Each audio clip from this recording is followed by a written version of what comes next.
तो कहानी की शुरुआत होती है एक बहुत ही बड़े मेंशन के पास, जहाँ पर एक बहुत अमीर आदमी अपने बॉडीगार्ड के साथ एक बैले डांस परफॉर्मेंस देखने आया था।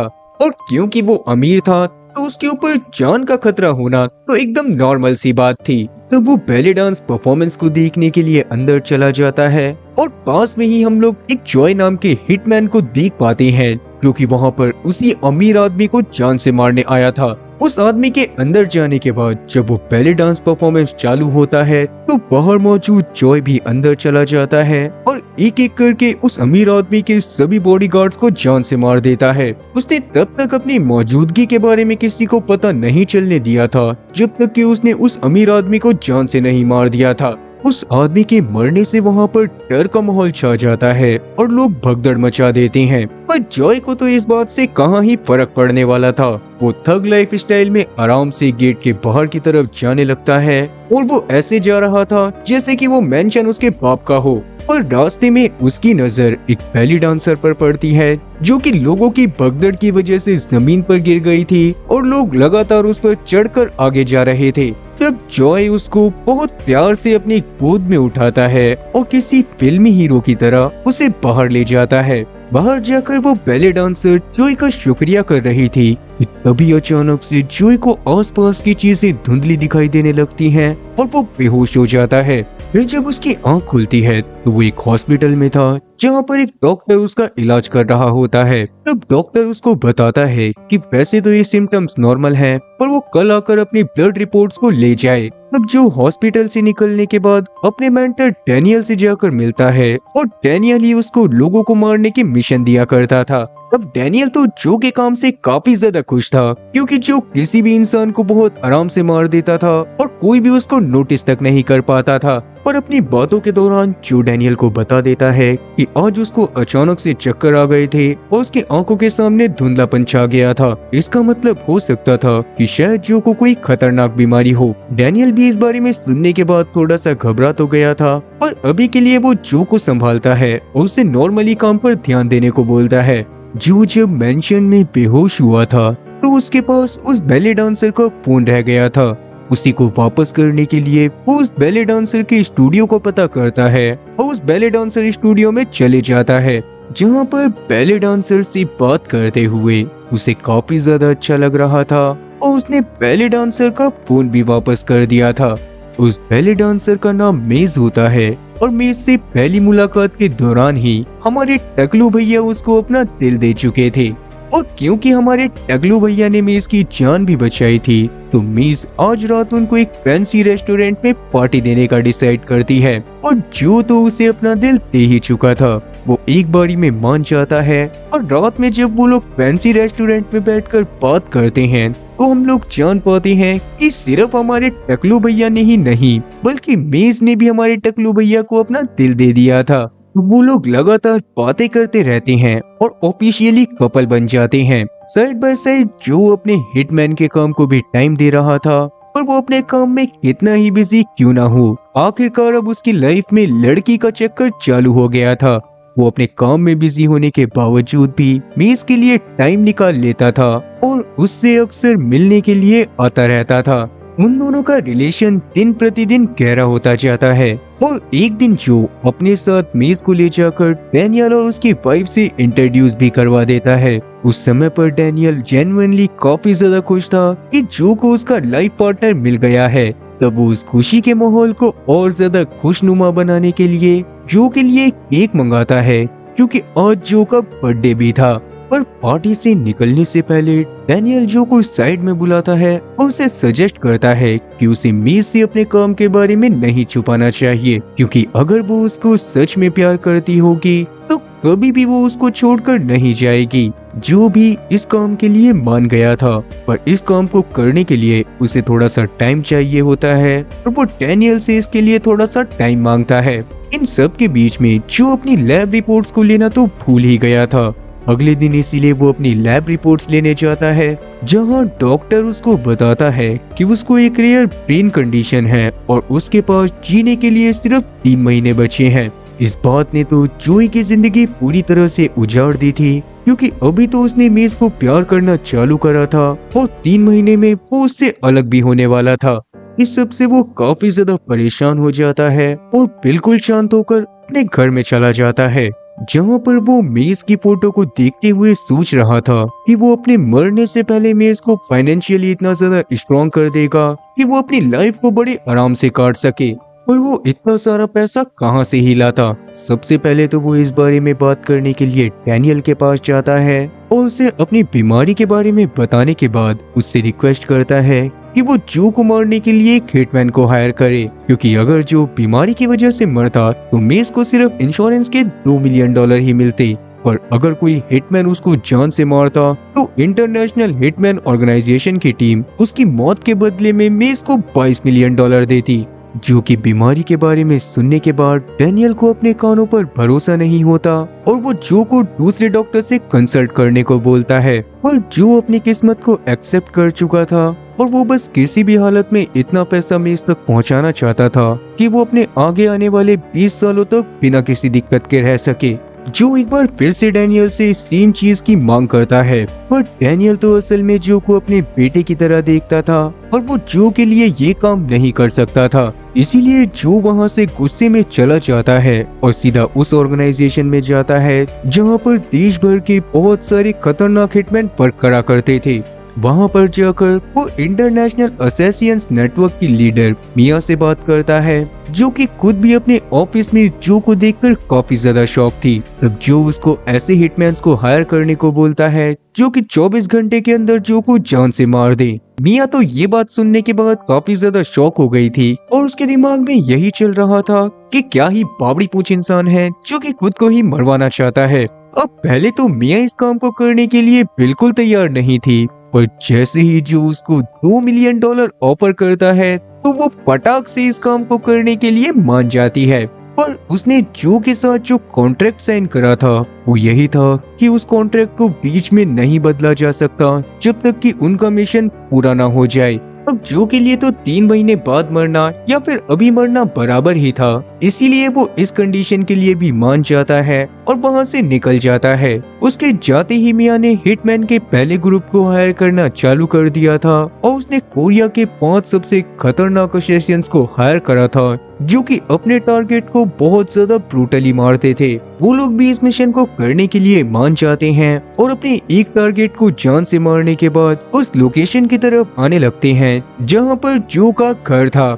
और बस इन 5 लोगों के ग्रुप को ही नहीं, मिया ने 2 भाइयों को और हायर करा था जो कि अपने टारगेट के ऊपर बिल्कुल रहम नहीं दिखाते थे और हमेशा बाइक पर सफर करते थे। जब मिया की तरफ से उन्हें न्यूज मिलती है तो वो लोग भी अपने एक टारगेट को मार रहे होते हैं और उससे मजे भी ले रहे होते हैं। और नेक्स्ट मिशन मिलने के बाद वो लोग सीरियस मोड में आकर सबसे पहले तो अपने टारगेट को खत्म करते हैं और अपने नेक्स्ट टारगेट यानी कि जो की लोकेशन की तरफ जाने लगते हैं। जो का हंट चालू होने से पहले अब सिर्फ 1 घंटा बचा होता है। उस 1 घंटे में जो सबसे पहले मेस के पास जाता है और उससे अकेले में बात करते हुए उसे बताता है कि अब उन दोनों के बीच में चीजें सही नहीं चल सकती। वो मेस को छोड़ने वाला है और वो उसे फाइनेंशियली इतना ज्यादा स्ट्रॉन्ग कर देगा कि उसे किसी भी चीज की दिक्कत नहीं होगी। लेकिन मेस के हिसाब से उसे तो जो के पैसों से लेना देना ही नहीं था। वो बस हर सिचुएशन में जो को अपने पास चाहती थी, लेकिन जो अभी उससे इस बारे में कोई बात नहीं करता और उसे अकेला छोड़कर अपने घर में वापस आ जाता है। उस समय पर वो कोरिया के हिटमैन उसके घर के पास पहुंचने वाले थे, पर घर में बैठे बैठे अचानक से ही जो को डॉक्टर का कॉल आता है जो कि उसे बताता है कि उसकी रिपोर्ट्स में कुछ गड़बड़ी हो गई थी और उसने किसी और पेशेंट की रिपोर्ट डोगी से जॉय को दे दी थी। जो को चक्कर सिर्फ स्ट्रेस की वजह से आए थे और वो जल्दी ही क्योर होने वाला था। ये बात सुनने के बाद तो जो के दिमाग के तोते उड़ जाते हैं, क्योंकि उसने बेकार में ही एक बड़ी लकड़ी ले ली थी। जो तब डॉक्टर को इतना जल्दी जानकारी देने के लिए शुक्रिया बोलता है और तैयार हो जाता है, क्योंकि जल्दी ही उसकी लाइफ के घोड़े लगने वाले थे कि जैसे ही उसके घर में असैसिन्स आएंगे तो वो उनको एक एक करके मारना चालू कर देगा। जैसे ही वो कोरियन हिटमैन उसके घर के अंदर आते हैं तो पहले तो जो उनको प्यार से वार्न करता है कि वो उसके घर से चले जाएं, क्योंकि अब वो मरना नहीं चाहता। लेकिन वो कोरियन हिटमैन काफी ज्यादा हवाबाजी में थे और वो जो को फोर्स कर रहे थे कि वो उन लोगों से लड़ाई करे। इसीलिए जो भी एक एक करके उन सबको प्रसाद देना चालू कर देता है और उन लोगों के लड़ाई के भूत को पूरी तरह से उतार देता है। उसने उस कोरियन गैंग के सभी मेंबर्स को जान से मार दिया था और एट लास्ट वो एक सिंगल थ्रो करके उसके लीडर को भी जान से मार देता है। अब जो अपने घर के बाहर पहुंचा ही था कि तभी अचानक से उसके सामने वो बाइकर गैंग के मेंबर आ जाते हैं जो कि उससे लड़ाई करना चाहते थे, जो उन लोगों को भी वार्निंग देता है और वो लोग भी उसकी बात को नहीं सुनते और जो तब उन लोगों को भी मार मार के मोर बना देता है। अब उन लोगों को भी मतलब भर का प्रसाद देने के बाद और उन बेचारों की जान लेने के बाद जो तुरंत ही वहां पर से उन लोगों की एक मोटरसाइकिल लेकर निकल जाता है। इस बारे में मिया को भी अब तक पता चल जाता है कि जो ने उसके हिटमैन की दोनों टीम को जान से मार दिया है, और क्योंकि ये सब कॉन्ट्रैक्ट में नहीं था, जो ने तो कहा था कि वो किसी पर हाथ भी नहीं उठाएगा, इसीलिए मिया गुस्से में अपने बॉडीगार्ड मैक्स को बोलती है कि वो भी अपनी टीम को तैयार करे और जो को जान से मार दे। इवन अब तक मिया ने यूरोप के सबसे खतरनाक हिटमैन्स को हायर करने का फैसला करा था ताकि वो जो को मार सके। तब वो सबसे पहले आइसेक नाम के एक हफ्सी को हायर करती है जो कि जो का कॉन्ट्रैक्ट पाकर काफी ज्यादा खुश था क्योंकि उसे इस मिशन के $4 मिलियन मिलने वाले थे। इसके बाद वो दो भाइयों को कांटेक्ट करती है जिसमें से एक का नाम स्कॉट था और वो दोनों भी जो का कॉन्ट्रैक्ट मिलने पर बहुत ज्यादा खुश होते हैं और उसको मारने के लिए मान जाते हैं। इनके अलावा मिया ने हायर करा था दो सिडक्टिव गर्ल्स को जो कि किसी भी हालत में अपने टारगेट को जान से मार दिया करती थी, बेशक से उसके लिए उन्हें उसको सीडीओसी क्यों ना करना पड़े। और एट लास्ट मिया हायर करती है एक सबसे खतरनाक असैसिन को जिसने एक बारी में पूरे माफिया का ही ग्रुप उड़ा दिया था। अभी भी वो एक माफिया के लोगों से लड़ाई करता है और उन्हें जान से मारने के बाद वो मिया का मैसेज पढ़कर तुरंत ही अमेरिका के लिए निकल जाता है। दूसरी तरफ हम लोग जो को देखते हैं जो कि घायल हालत में डैनियल के पास जाता है। डैनियल उसके घाव को देखकर उसकी पट्टी बांधने लगता है और उस दौरान जो उसको सारी बातें बता देता है कि कैसे डॉक्टर ने उसे बताया कि अब वो नहीं मरने वाला और उसने उसे गलत रिपोर्ट्स दे दी थी, पर अपने मरने की मिसअंडरस्टैंडिंग के चलते जो ने काफी खतरनाक हिटमैन्स को हायर कर लिया था जो कि यूरोप के सबसे खतरनाक हिटमैन थे और वो किसी भी हालत में जो को मारना चाहते थे। डैनियल तो इस बात को जानने के बाद काफी ज्यादा परेशान हो गया था क्योंकि वो जानता था कि जो को अगर जिंदा रहना है तो उसके पास सिर्फ एक ही रास्ता था कि वो उन सभी असैसियंस को जान से मार दे। और सबसे बड़ी बात तो ये थी कि जो ने पहले ही रूल्स तोड़ दिए थे क्योंकि उसके कॉन्ट्रैक्ट में ये शामिल नहीं था कि वो उन हिटमैन्स के ऊपर हाथ उठाएगा, और उसके बावजूद भी डैनियल जो की मदद करने का डिसाइड करता है और वो ये भी बोलता है कि वो इंटरनेशनल असैसिन नेटवर्क की लीडर से बात करेगा ताकि इन सब चीजों को रोका जा सके। दूसरी तरफ आइसेक जो को मारने के लिए निकल चुका था और तभी उसको मिया का कॉल आता है जो उसको बताती है कि पहले उसको मेज को पकड़ना चाहिए क्योंकि एक बार वो मेज को पकड़ लेता है तो जो को मारना बहुत ज्यादा आसान हो जाएगा। तो बिना हेजिटेट करे आइसेक और उसका ड्राइवर मेज के घर के बाहर चले जाते हैं और मेज अपने काम से आकर अपने घर के अंदर घुसने वाली थी उससे पहले ही आइसेक और उसके ड्राइवर ने मेज को पकड़ लिया था। दूसरी तरफ हम लोग जो को देख पाते हैं जो कि एक कैस्टल में आया था। वहां पर आकर वो काफी तरह तरह के ट्रैप्स बिछाता है और बाद में अपनी लोकेशन मिया को सेंड कर देता है ताकि मिया के जितने भी हिटमैन्स थे वो उस कैस्टल पर आए और वहां पर आकर जो उन्हें एक साथ मार सके। बेचारी मिया को इस प्लान के बारे में कुछ भी पता नहीं होता। वो अपने हर एक हिटमैन को जो की लोकेशन भेज देती है और सारे हिटमैन उस कैस्टल की तरफ बढ़ चलते हैं। सबसे पहले कैस्टल में पहुंचते हैं स्कॉट और उसका छोटा भाई जो वहां पर पहुंचते ही जो को जल्दी जल्दी बुलाने लग गए थे, पर जो उन्हें रिप्लाई देने की बजाय उनकी तरफ एक ग्रेनेड फेंकता है जिसके पड़ते ही वो दोनों काफी ज्यादा घायल हो गए थे।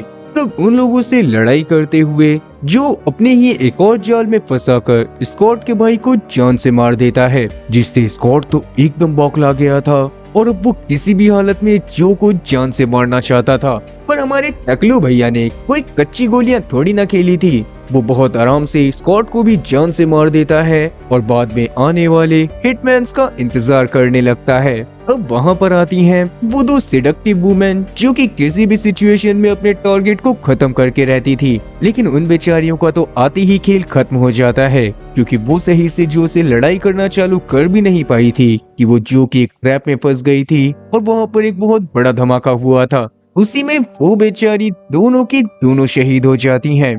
इवन सबसे बड़ी बात तो ये थी कि जब वहाँ पर वो स्पेनिश हिटमैन आता है जो कि एक बारी में पूरी माफिया गैंग को खत्म कर देता था, वो भी जो के एक छोटे से ट्रैप में फंसकर मारा जाता है। जो ने तो बिना कुछ भी करे उन सभी लोगों की लंका लगा दी थी, पर उन सभी हिटमैन में सबसे ज्यादा समझदार था आइजैक। वो जानता था कि अंदर जरूर ही जो ने कोई ना कोई ट्रैप बिछाया होगा और इसीलिए अब तक वो कास्टल के अंदर नहीं गया था। पर वो अंदर जाता भी क्यों, उसने तो पहले ही हुक्म के इक्के को अपने अंडर कर रखा था। जी हाँ, मैं बात कर रहा हूँ मेज की। मेज के नाम पर वो जो को कॉल करता है और उसे ही बाहर आने को बोलता है। अब बेचारे जो के पास भी कोई रास्ता नहीं था, इसीलिए वो आइजैक के सामने सरेंडर करने के लिए मान जाता है। उसी दौरान हम लोग बाहर मैक्स और उसकी टीम को भी देखते हैं जो कि कास्टल में जो को मारने आ गए थे। आइजैक भी उन लोगों को देख लेता है और उन्हीं लोगों के पीछे पीछे जाने लगता है ताकि वो किसी तरह से जो को खत्म कर दे।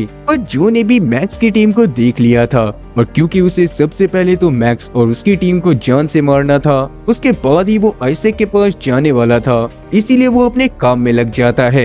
एक एक करके वो मैक्स के सभी लौंडों को प्रसाद देने लगता है और आधे से ज्यादा मैक्स के लोग तो जो के ट्रैप में ही फंस कर मर जाते हैं। दूसरी तरफ मेज का ख्याल अभी गाड़ी में आइजैक का ड्राइवर रख रहा था। मेज तब कुछ सोचते हुए उससे बाथरूम जाने का बहाना बनाती है और जब आइजैक का ड्राइवर उसे गाड़ी से नीचे उतारने की कोशिश करता है तो मेज जल्दी से पास में पड़े एक डंडे को उठाती है और उसको नॉकआउट कर देती है। वहीं मैक्स के काफी सारे साथियों को मौत के घाट उतारने के बाद जो कास्टल से भागने का प्लान बनाता है, पर जैसे ही वो कास्टल से बाहर जाता है तो उसके सामने अचानक से आइजैक आ जाता है जिसने उसको गन पॉइंट पर ले लिया था। आइजैक जो को जान से मारने ही वाला होता है कि पीछे से तभी मेज आइजैक की गाड़ी भगाते हुए आती है और उसे हिट कर देती है, जिसके बाद मेज ने जो को भी जल्दी से गाड़ी में बैठा लिया था और वो लोग वहाँ से भागने की कोशिश में लग गए थे। गाड़ी को भगाते हुए मेज जो से जानना चाहती थी कि ये सारे लोग कौन थे और उसके पीछे क्यों पड़े थे। इस पर जो भी उसे एक एक करके सारी बात बता देता है कि कैसे उसे लगा कि उसके पास जीने के लिए सिर्फ 3 महीने हैं और उसके बाद उसने यूरोप की सबसे बड़ी असैसिन की टीम को हायर करा ताकि वो लोग उसे पहले जान से मार दें और उसके इंश्योरेंस से मिलने वाले $22 मिलियन मेज को मिल जाएं। जो ने मेज को अपने काम के बारे में भी सब कुछ सच सच बता दिया था, जिससे मेज को कोई भी दिक्कत नहीं होती क्योंकि वो किसी भी हालत में बस जो के साथ रहना चाहती थी। मेज और जो एक दूसरे से बातें कर ही रहे होते हैं कि तभी अचानक से मेज बेहोश होने लगती है। जो तब गाड़ी को संभालकर साइड में रोकता है और देखता है कि मेज के कंधे पर गोली लग गई थी। ये सब देखने के बाद जो काफी ज्यादा डर गया था, वो मेज को जल्दी से अपनी गोद में उठाता है, पास में मौजूद एक चर्च में पहुंच जाता है जहां के पादरी ने भी मेज को देखकर उसकी मदद करने का डिसाइड करा था और वो मेज को जैसे तैसे होश में ले आते हैं। उन दोनों के इतने अच्छे बॉन्ड को देखकर प्रीस्ट उन्हें सजेस्ट करता है कि वो लोग अभी शादी क्यों नहीं कर लेते। तब जो और मेज भी इस पर हंसी खुशी मान जाते हैं। उन दोनों ने एक दूसरे को एंगेजमेंट रिंग पहना दी थी और प्रीस्ट भी उन लोगों के लिए मैरिज वाली लाइंस पढ़ने लग गया था। अब वहाँ पर अच्छा खासा खुशी का माहौल चल ही रहा था कि तभी अचानक से वहाँ पर आइजैक आकर प्रीस्ट के कंधे पर शूट कर देता है और मेज वहाँ से भागने लगती है। अब ये ए ग्रेड मूवी का सी ग्रेड विलन हमारे ए ग्रेड हीरो को मारने ही वाला था कि तभी अचानक से वहाँ पर एंट्री होती है मैक्स की, जो कि सी ग्रेड विलन के पास एक ग्रेनेड को फेंक देता है जिससे आइजैक काफी ज्यादा घायल हो गया था। तब जो जैसे तैसे तो मेज और प्रीस्ट को साइड में लेकर जाता है और बाद में वापस आकर लड़ाई करने लगता है मैक्स और उसके साथियों और साथ ही आइजैक से। उसने अभी भी मैक्स के काफी सारे साथियों को जान से मार दिया था और जब वो आइजैक से लड़ाई कर रहा था तब आइजैक के ऊपर लड़ाई करते हुए ही चर्च का कुछ मलबा गिर जाता है, जिससे अब वो उठ नहीं सकता था और जो को अब टाइम मिल गया था कि वो पहले मैक्स को ठिकाने लगा दे। पर उस लड़ाई के दौरान मैक्स के हाथ में बंदूक आ गई थी और वो जो को शूट करके जान से मारने वाला था, पर बेचारी की तो अभी शादी भी नहीं हुई थी। इसीलिए अभी मेज को बहुत ज्यादा गुस्सा आ जाता है और वो पास में पड़ी बंदूक को उठाकर मैक्स का खोपड़ा खोल देती है। मैक्स के मरने के बाद जो काफी ज्यादा खुश होता है और मेज को शाबाशी देता है, क्योंकि मेज की वजह से ही वो वहाँ पर मौजूद सभी हिटमैन्स को जान से मार पाया था। लेकिन जहाँ ये लोग एक तरफ खुश हो रहे थे, दूसरी तरफ में काफी ज्यादा गुस्से में थी। उसे जैसे ही पता चला था कि उसके अभी के भी सारे हिटमैन्स मारे गए हैं, तो वो तुरंत ही नए हिटमैन को हायर करने का प्लान बनाती है। पर यहाँ पर पहुँच जाते हैं हमारे डैनियल भाई साहब, और क्योंकि वो जानते थे कि मेरे को शांत करवाने का कोई रास्ता नहीं है, इसीलिए वो शूट करके उसका भी गेम बजा देते हैं। 3 दिन बाद हम लोग देख पाते हैं कि जो और मेज की ऑफिशियली वेडिंग हो रही थी और वहाँ पर उनकी शादी वही प्रीस्ट करवा रहा था जिसके पहले गोली लग गई थी। उन दोनों की शादी होने के बाद वो दोनों काफी ज्यादा खुश होते हैं और डैनियल भी खुश था क्योंकि उसका बेटा आखिरकार बहू ले आया था। और इसी हैप्पी एंडिंग के साथ ये मूवी भी यहीं खत्म होती है। तो उम्मीद है कि एक्सप्लेनेशन अच्छी लगी होगी, और अगर एक्सप्लेनेशन अच्छी लगी हो तो चैनल को सब्सक्राइब करना और बेल नोटिफिकेशन को ऑल पर सिलेक्ट करना और वीडियो को भी लाइक करना। मैं ऐसी ही और मजेदार एक्सप्लेनेशन वीडियोस लाता रहूंगा। तब तक के लिए टाटा और गुड बाय।